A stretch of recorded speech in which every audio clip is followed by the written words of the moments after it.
बिस्मिल्लाहिर्रहमानिर्रहीम। अस्सलाम वालेकुम। डोनाल्ड ट्रंप के साथ इतना बड़ा हाथ हुआ है, आप उसका अंदाज़ा यहाँ से करें कि चाइना पर इन्होंने टैरिफ आयद किया।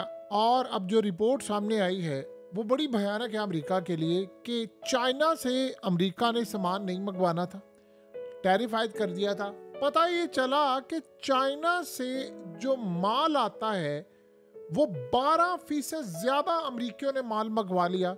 उनको पता ये चला कि ट्रम्प ने टैरिफ आयद कर दिया, उन्होंने अरबों डॉलर्स की परचेजिंग कर ली और इस सूरत हाल में स्टॉक इकट्ठे कर लिए कि पता नहीं बाद में मंगवाया जाता है कि नहीं। कम से कम हम ये काम करें। चाइना की मार्केट बजाय गिरने के उसकी एक्सपोर्ट मजीद बढ़ गई और इस सूरत हाल में इवन के टैरिफ आयद था। ये डोनाल्ड ट्रंप को जब रिपोर्ट पेश की गई है तो उसने कहा है कि मुझे पता है कि अब शी जिनपिंग मुझे तबाह करने के लिए क्या काम कर रहा है। अब आप अंदाज़ा करें कि जब चाइना को तबाह करना था, मज़े की बात यह है कि चाइना की जो इंपोर्ट है जो अमेरिका से आती है वो बिल्कुल ड्रॉप हो गई है। यानी अमेरिका ने टैरिफ के बावजूद अमेरिका के अंदर जो इंपोर्टर्स है उन्होंने चाइना से माल मंगवा लिया। अब शी जिनपिंग गए हैं, असल कहानी अब यहाँ पर शुरू होती है। ये मलेशिया पहुंच गए हैं और मलेशिया पहुंचकर उन्होंने जो मलेशिया के प्राइम मिनिस्टर है अनवर इब्राहिम से किया मुलाकात। उनको कहा है कि टाइम है थोड़ा हमारे पास, हमें इस वक्त काउंटर करना है डोनाल्ड ट्रंप को, क्या आप मेरे साथ हैं? तो उन्होंने कहा मैं आपके साथ खड़ा हूँ, हम मुकम्मल तौर पर साथ हैं। ये बात ज़हन में रखिएगा, अनवर इब्राहिम जो चाइनीज़ प्रेसिडेंट से मिल रहे थे, ये वो शख्सियत है जिन्होंने सबसे पहले तजवीज़ ये दी थी कि गज़ा के अंदर मुसलमानों की फ़ौज भेजी जाए और सारे ममालिक मिलकर अपनी फ़ौज भेजें और हम इसराइल का मुकाबला करें। और उन्होंने ये भी बात कही थी कि अगर इसराइल का मुकाबला इस तरह नहीं किया जाता तो फिर हम अक़वाम मुत्तहिदा के थ्रू भेज सकते हैं। यानी अगर कोई मुस्लिम कंट्री मेरा साथ देने को तैयार नहीं तो फिर मेरे पास कोई और ऑप्शन नहीं है। और अक़वाम मुत्तहिदा के पीस कीपिंग मिशन वहाँ गया ही नहीं, वो जाएंगे तो जाहिर सी बात है। अब वो कह रहे थे कि अकेला तो मैं जा नहीं सकता। अब ये बात में रखिएगा कि इसराइल से मलेशिया के अंदर जो नफरत का लेवल है वो बहुत ऊंचा है आम ममालिक के निस्बत। तो इस सूरत हाल में अनवर इब्राहिम ने शी जिनपिंग को क्लियरली कह दिया है मैं आपके साथ खड़ा हूँ, आप जब कहेंगे जो कहेंगे जैसा कहेंगे सूरत हाल बड़ी क्लियर होगी, हम आपके साथ खड़े हैं। लिहाजा आप जो भी काम करना चाहते हैं अमेरिका और इसराइल इनके खिलाफ हम आखिरी हद तक जाएंगे। अब आप अंदाज़ा करें कि बड़े बड़े ममालिक ने चाइनीज़ सदर के साथ हाथ में ला लिया है और उनको कहा है कि आप इस लड़ाई में कूदें, हम आपके साथ खड़े, आपको तनहा नहीं छोड़ेंगे। और ये बात ज़हन में रखिएगा, शी जिनपिंग की वो जो स्टेटमेंट आई है वियतनाम और इन सब ममालिक के विजिट पर कि तूफ़ान बहुत बड़ा है, छोटी कश्ती में रहेंगे सब तबाह हो जाएंगे, सब आ जाएं बड़ी कश्ती हो ताकि तूफ़ान का मुकाबला करें। एक दफ़ा तूफ़ान थम गया तो हम अपनी मंजिल को पहुँच जाएंगे। ये बहुत बड़ी स्टेटमेंट है। अब आप ज़रा अंदाज़ा करें, चाइना में हो रहा है कैंटन फेयर, ये चाइना का सबसे बड़ा फेयर है और आपको पता है कि ट्रेडिंग फेयर इतना बड़ा है कि ट्रिलियंस ऑफ डॉलर की यहाँ से परचेजिंग होती है। अब दुनिया भर के जितने बिलियनर्स बिजनेसमैन हैं, आपको पता है वो क्या कर रहे हैं, आप हैरान होंगे। उन्होंने फैसला किया है कि चाइना पर टैरिफ आयद है, वो अपना माल किसी ना किसी तरह किसी और मुल्क लाना चाहते हैं, वहाँ से माल को चेंज करके यानी उसकी सूरत हाल सब कुछ करके फिर वहाँ से चाइना माल किसी तरह लेकर आना चाहते हैं, यानी इसको कहते हैं री एक्सपोर्ट करना। अब ये कितना काबिल अमल होगा क्या नहीं होगा ये तो आने वाला वक्त बताएगा, लेकिन एक बात तय है कि चाइना के बगैर अमेरिका या बाकी ताकतों का गुजारा नहीं है। सो लिहाजा अब डोनाल्ड ट्रंप के पास ऑप्शंस हो गई हैं लिमिटेड। ये बात डोनाल्ड ट्रंप को अच्छी तरह पता है कि हमारे पास वक्त कम है और जो प्लान मैंने बना कर दिया था वो सारे का सारा प्लान शी जिनपिंग ने मेरे प्लान पर पानी फेर दिया है। देखिए मलेशिया साथ आया और ये बात आप ज़हन में रखिएगा, बड़ी इंटरेस्टिंग सूरत हाल है।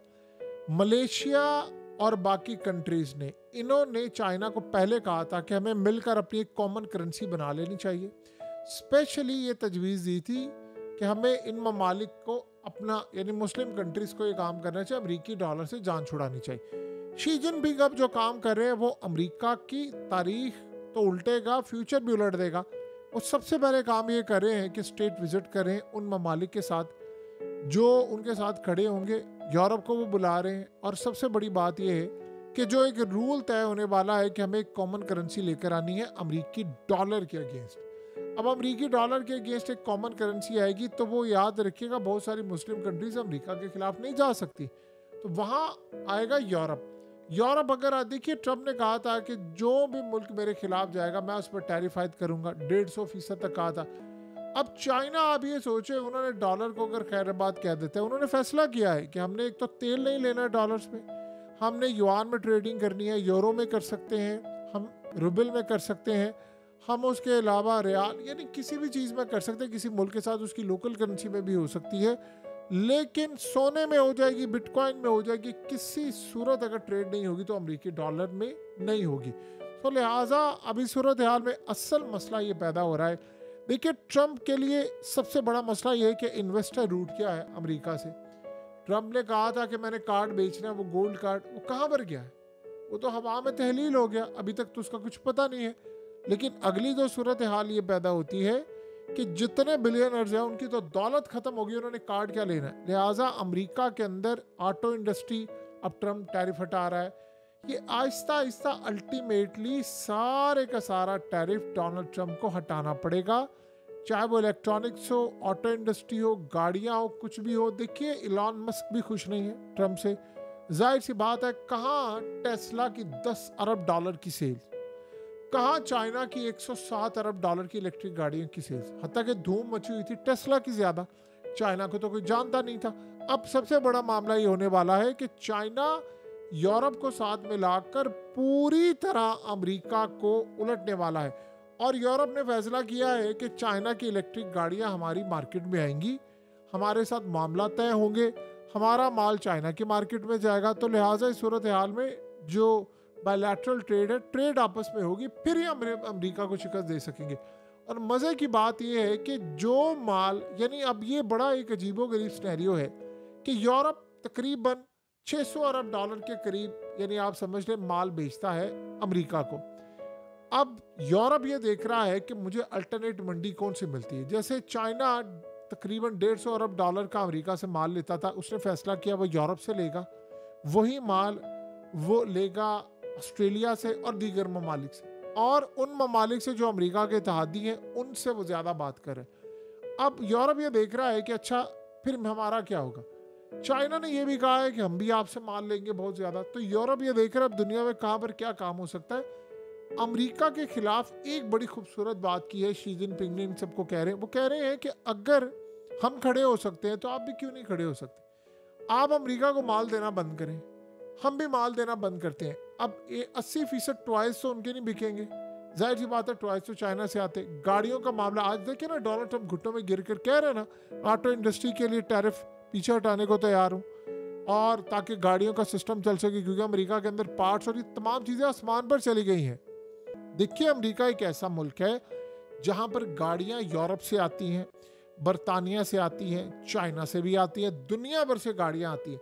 तो वहाँ पर पार्ट्स वो लोकली सतह पर नहीं बनाते, पार्ट्स आते हैं बाहर से, और मोस्टली पार्ट्स आते हैं चाइना से। तो चाइना अगर पार्ट्स नहीं देगा, वो गाड़ियाँ वर्कशॉप्स के अंदर इस वक्त है, कौन उनको लेकर जाएगा, रिपेयर नहीं हो पा रही या वो सिस्टम नहीं चल पा रहा। तो उन्होंने फैसला क्या किया है कि अब हम टैरिफ हटाएंगे, क्योंकि कोई और मुल्क इस काबिल नहीं है कि कर सके। ऐसा ऐसा चाइना ने रेड अर्थ मिनरल्स पर बैन लगा दिया, अब बोइंग तैयारे पर बैन लगा दिया, और बहुत सारी चीज़ें उन्होंने लेना भी बंद कर दी, और अमेरिका की कमर भी टूट रही है।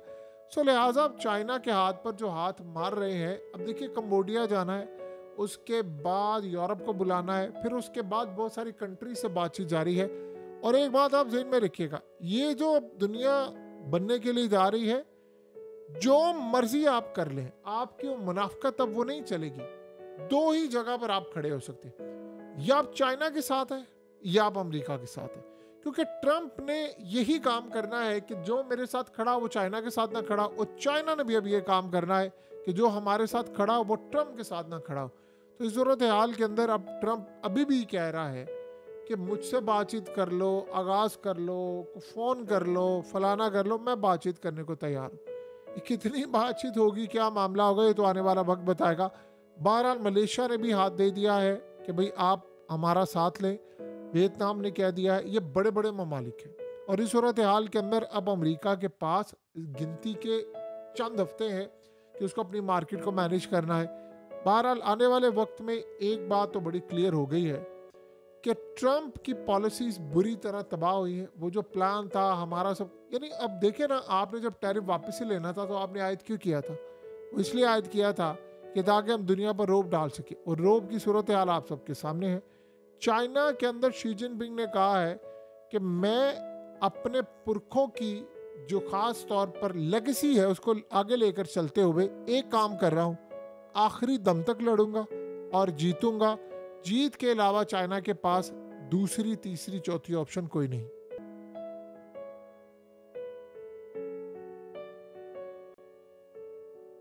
हकीकत टीवी को सब्सक्राइब करना मत भूलें, वीडियो को लाइक करें, शेयर करें और कमेंट सेक्शन में अपनी राय का इजहार ज़रूर करें।